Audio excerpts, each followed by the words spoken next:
Hello class 10th students. तो हम लोगों ने एक सीरीज़ स्टार्ट किया है 2027 बोर्ड्स के लिए। गणित के परीक्षा यानी मैथ्स के परीक्षा में एग्ज़ाम में बार बार पूछे गए प्रीवियस ईयर क्वेश्चंस को डील करेंगे हम। तो अगर आप इस सीरीज़ को फॉलो करते हैं तो आपका बहुत अच्छा मार्क्स आने वाला है, बिकॉज़ हम इसमें वही सारे क्वेश्चंस आप लोगों के साथ डिस्कस कर रहे हैं जो कि मोस्ट इम्पॉर्टेंट है।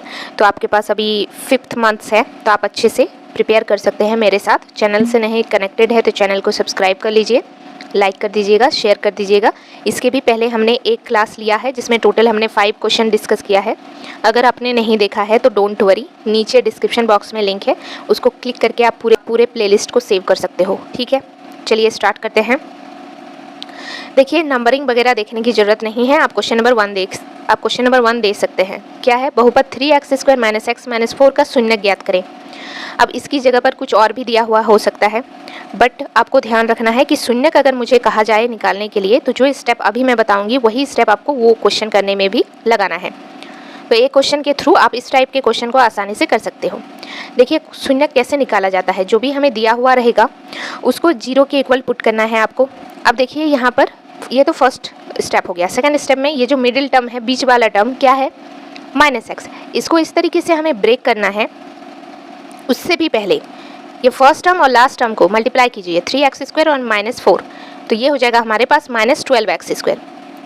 अब -12x² है। अब देखिए, हमें इसको इस तरीके से ब्रेक करना है ताकि मल्टीप्लाई करने पर ये आए और प्लस या माइनस करने पर ये आए, समझे? तो 12x² कौन कौन सी दो संख्याओं को गुना करने पर आ सकता है, वो सारे संख्याएं हम पहले लिख लेते हैं। एक तो आ सकता है 4 × 3, एक आ सकता है 6 × 2, एक आ सकता है 12 × 1। अब इन तीनों में से किसको सेलेक्ट करेंगे? सबसे पहले हम प्लस करके देख लेते हैं। प्लस या माइनस करके ये आना चाहिए, क्योंकि मल्टीप्लाई करने पर ये सब तो आएगा ही 12।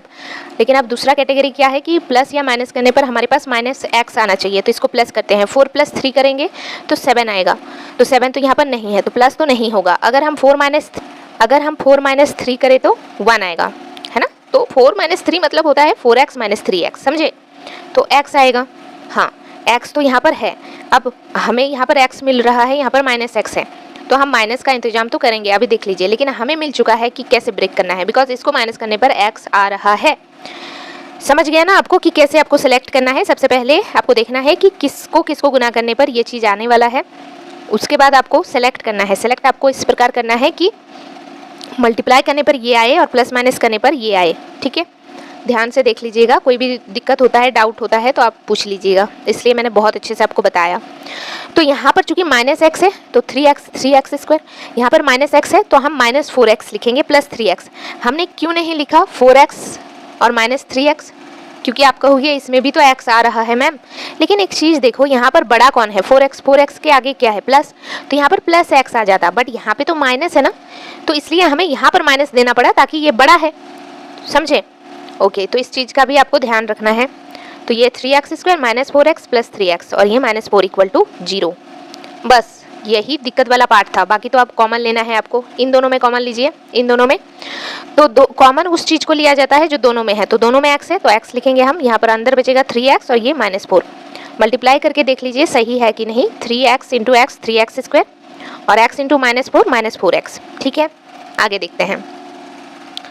अब देखिए, यहाँ पे हम क्या करेंगे? यहाँ पर भी कॉमन लेना है। यहाँ पर क्या ही कॉमन ले सकते हैं, बिकॉज 3 और 4 दोनों अलग हैं।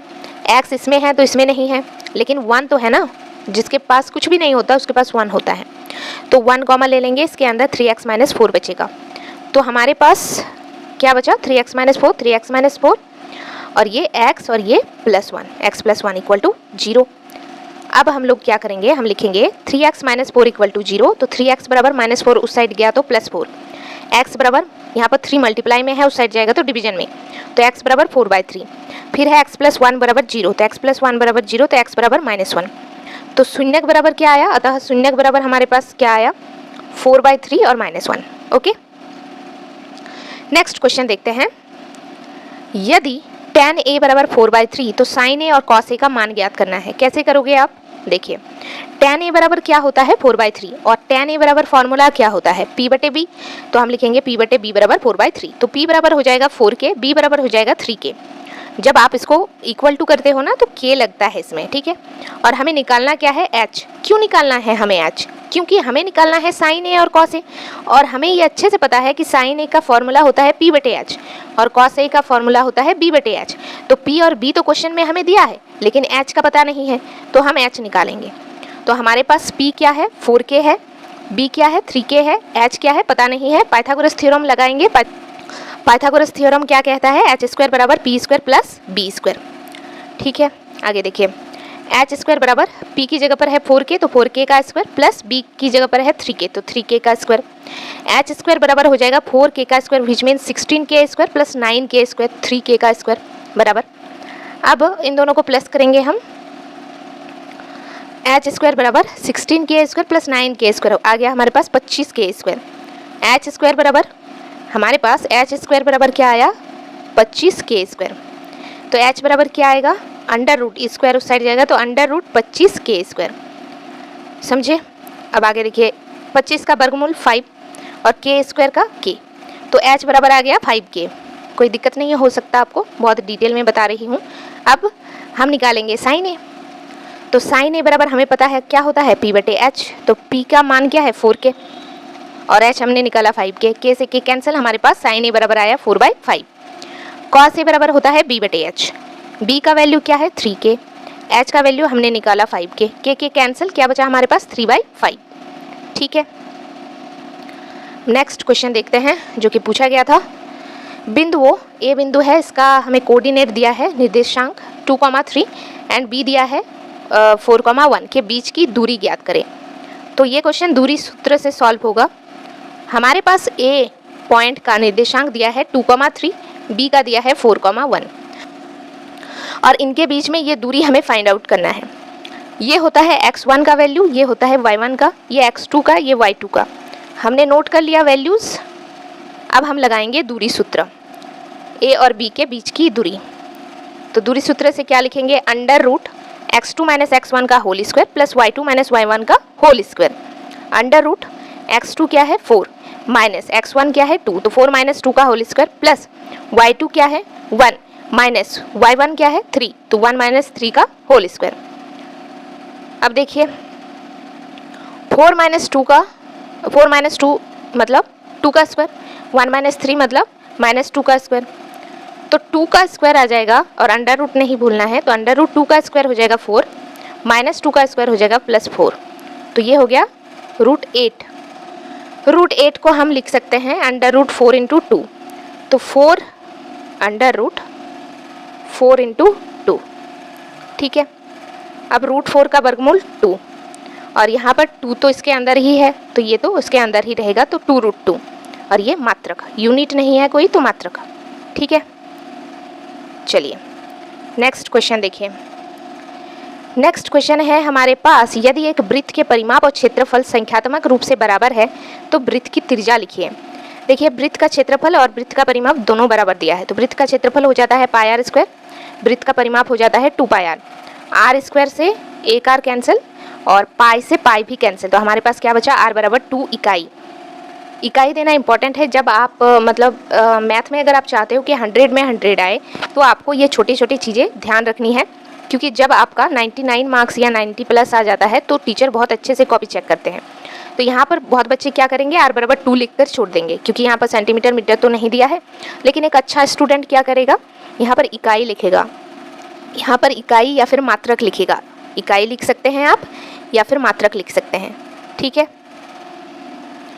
नेक्स्ट और लास्ट क्वेश्चन आज का देख लीजिए। आकृति यदि DE पैरेलल है BC के तो x का मान हमें निकालना है। तो आकृति ध्यान से देख लीजिए। A से D की दूरी x है, D से B की दूरी 7.2 है, A से E की दूरी 1.8 है, E से C की दूरी 5.4 है। हमें A से लेकर D की दूरी निकालनी है, यानी x की दूरी निकालनी है। हमें दिया है कि ये जो DE है ये BC के पैरेलल है। देखिए यहाँ पर लगता है थेल्स प्रमेय। थेल्स प्रमेय मैं आपके साथ जितने भी इंपॉर्टेंट थ्योरम होता है वो भी डिस्कस करूँगी, तो मेक श्योर कि आप मुझसे कनेक्टेड रहो तो ही मैं आपकी हेल्प कर पाऊँगी। देखिए ये दोनों पैरेलल है, तो अकॉर्डिंग टू थेल्स प्रमेय क्या होता है, ये जो AD है ना, ये AD बटे में हो जाता है DB बराबर ये AE बटे में हो जाता है EC, थेल्स प्रमेय से। बस उसके बाद तो आपको मान बिठाना है। तो चूँकि हमें दिया है डी पैरेलल बी सी, तो थेल्स प्रमेय से हम ये चीज़ लिख सकते हैं, ए डी का मान क्या दिया था x और इसी का मान निकालना है। बी डी का मान है 7.2, ए ई का मान है 1.8, ई सी का मान है 5.4। अब क्रॉस मल्टीप्लाई करेंगे तो x इंटू 5.4 और 7.2 इंटू 1.8।